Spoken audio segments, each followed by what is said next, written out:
Conservation. Ito ay historic urban park. Ito ay matatagpuan sa may downtown Baguio City. Ang park na ito ay dinisenyo ng eponymous American architect at ng Baguio City planner. Ito ay si Daniel Burnham. Ito ay in-establish ni Leonard Wood noong August 6, 1925 at ngayon ay pagmamay-ari ng Department of Tourism. Sa video na ito, samahan niyo ako guys explore kahit gabi na ang Burnham Park ng Baguio City. Mamaya subukan na rin natin i-explore ang kanilang night street food at yung night market. Kaya tumuto ka lang sa video na ito hanggang dulo. Live ako sa Facebook page.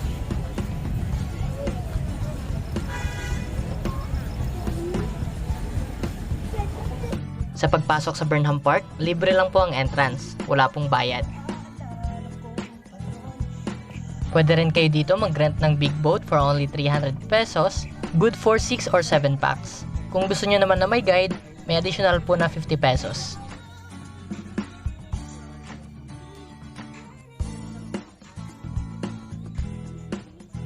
Meron din sila ditong swan boat. Para sa small swan boat, good for 4 to 5 person, 150 pesos lang per boat. Kung gusto nyo naman big swan boat, good for 5 to 6 persons, for only 200 pesos. Para naman sa pontoon boat, good for 4 to 5 person, 150 pesos lang per boat. Meron din po silang pedal boat, for only 200 pesos, good for 2 to 3 persons. Kung gusto niyo naman ng guide or rower, additional 50 pesos.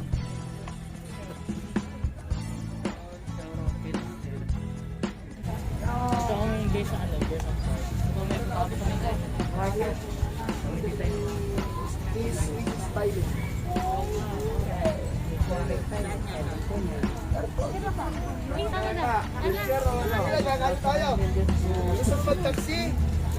Bumad kayo, no?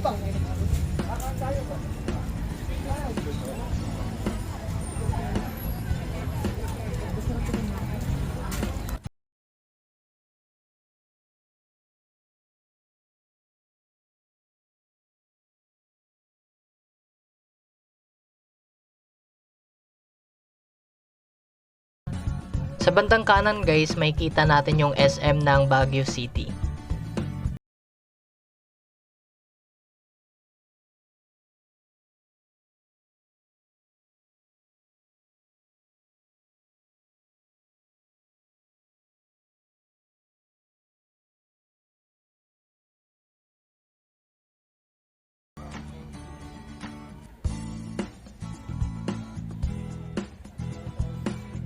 Pwede rin tayo bumaba guys para mas makikita natin yung view at pwede rin tayo mag-picture.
Ganda ng spot.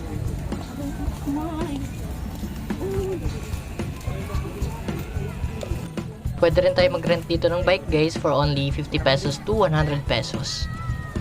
Mas okay pa sana guys na mas lawakan pa ng Baguio City yung mga pailong nila para mas maganda yung tingnan yung mga kalsada at iba pang mga view kapag gabi. So nakikita nyo kasi medyo madilim pa tsaka parang kulang pa ng mga ilaw.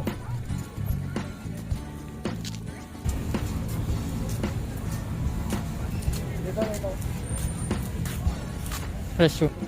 Ngayon naman guys, nandito na kami sa may street food nila.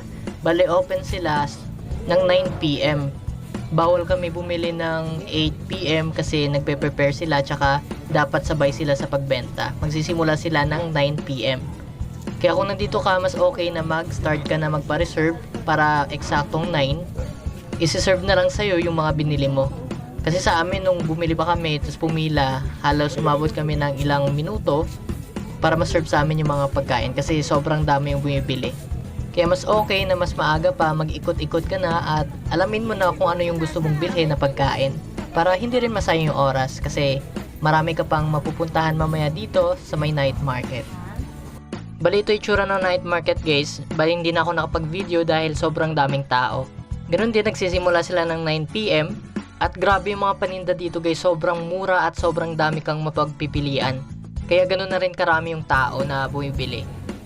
Ngayon naman balik tayo sa may street food na binili namin. Bali bumili kami ng vegetable shawarma, sobrang sarap for only 80 pesos lang. At saka ito yung binili namin guys, nakalimutan ko yung tawag pero meron silang tatlong flavor, chicken, pork at beef. Dito talaga naubos yung oras namin kasi sobrang dami yung pipila, tsaka parami yung bumibili. Kasi hanggang 10 lang kami, limited lang yung time namin kasi nasa ano lang kami, nakapag-book lang kami via travel agency. Kaya bawal na kami lumagpas sa oras. So yun lang guys, sobrang saya dito may experience may Burnham Park lalo na kapag gabi, marami kang mabibili. Kaya naman kung nagustuhan mong video na ito, mag-subscribe ka na po at i-click ang notification bell nang sa gayon ay maging updated ka pa sa mga bawat upload ko na video.